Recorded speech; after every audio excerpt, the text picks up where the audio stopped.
What's going on, everyone? Welcome back to the show. So we have a new poll coming out of Ohio, and this is good news for Sherrod Brown. We're going to take a look at that in this video. We'll also take a look at the Senate map, and we'll go over the pathways that Democrats have to take back control of the Senate. So that's what we're going to focus on in this video. But first off, if you guys can do me a favor, please like the video. And if you're watching this video and you want to see more content like this, please consider subscribing to the channel. So let's take a look at this poll. We're using 270 to win.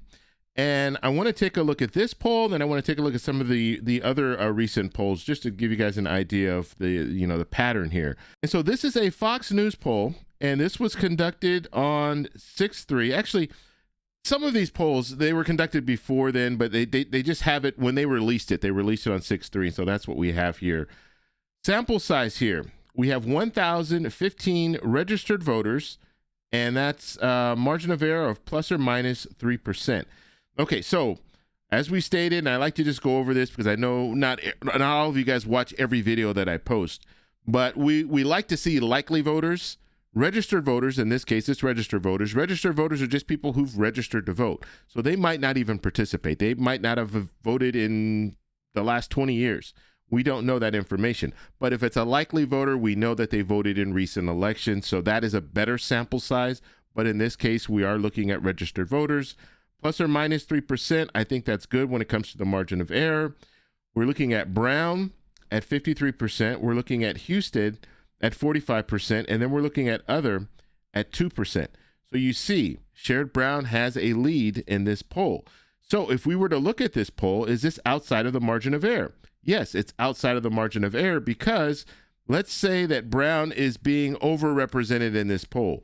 So Brown, instead of being at 53%, Brown is at 50%, okay, because the plus or minus 3%. And let's say Husted's numbers are underreported in this poll. So Husted, instead of being 45%, Husted could be 48%. So even if we're looking at the margin of error, Brown is outside of that margin of error, which means that this poll is showing that Brown is ahead, okay? This is not a poll where we're looking at within that margin of error. This is outside of that margin of error. Okay, let's look at some of the other recent polls that were posted. So Echelon Insights, and this was posted on 4/21. We have a sample size of 413 likely voters. Remember I said likely voters, that's a better sample. Now look at the margin of error here, plus or minus 5.8%. Okay, so that's a huge margin of error. And the sample size of 413, that's not a lot of people. Okay, looking at Brown here, Brown is at 45%. Husted is at 51%. Other is at 4%. So if we're looking at the margin of error here, is Brown within that margin of error? Yes, Brown is within the margin of error because if we're looking at this, Brown could go as high as almost 51% here because of that margin of error there. And then when it comes to Husted, so if we're looking at a situation where Brown is being underrepresented, then we would look at that almost 51%. If we're looking at Husted, let's say Husted's being overrepresented, Husted could go down as far as 46, give or take, percent. So you see here, there's no clear leader because that margin of error is so great. It's a large margin of error.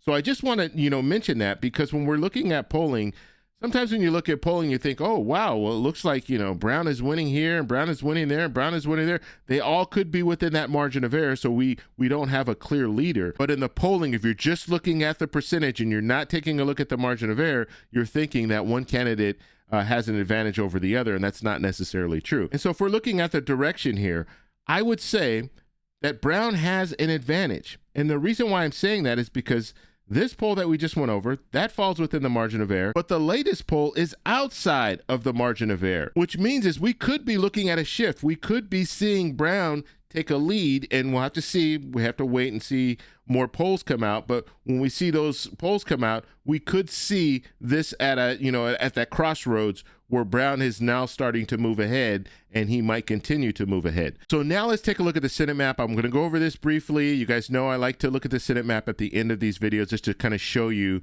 these different pathways. But when we're looking at these 9 states, and I like to go over the 9 states that are in play, these are the states where I think Democrats and Republicans have an opportunity to flip seats. And so let's first look at Democrats here. So Democrats, they're going to have to defend 3 seats. They have to defend Georgia. They have to defend Michigan, and they have to defend New Hampshire. If they can defend those 3 states, and then move forward and net 4 seats, then they can take back control of the Senate. This is why when we're looking at the prediction markets, when we're looking at just polling overall when it comes to the Senate, this is why Republicans still do have a slight advantage. They have a slight advantage because Democrats have to do everything right. They have to defend 3 states. They have to win 4 states. And so that is why Republicans have that opportunity, because when we're looking at these 6 states here, the 6 states that are left, Democrats need to win 4 out of the 6.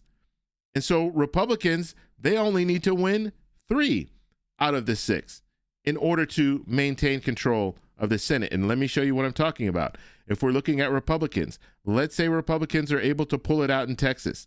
Let's say they're able to pull it out in Ohio. Let's say they're able to pull it out in Iowa. Let's even say that they're able to win in Maine. Now Republicans are at 50, Democrats and independents are at 47, and you have 3 states left. Even if Democrats win these 3 states, if they're able to win Alaska, if they're able to win North Carolina, if they're able to win in Ohio, guess what? Republicans still maintain control of the Senate because it's a 50-50 Senate, and the vice president comes in and breaks the tie. That is why when we're looking at the Senate map, Republicans still do have an advantage. Now let's take a look at the scenario with Ohio. So if we're looking at Democrats, as we stated, we've gone back now and we have the 6 states that are in play, or, you know, the toss-ups, the states that Democrats have an opportunity to flip. If we go back and we take a look at the most realistic scenario for Democrats winning in North Carolina, Democrats winning in Maine, and then Democrats winning a close race in Alaska.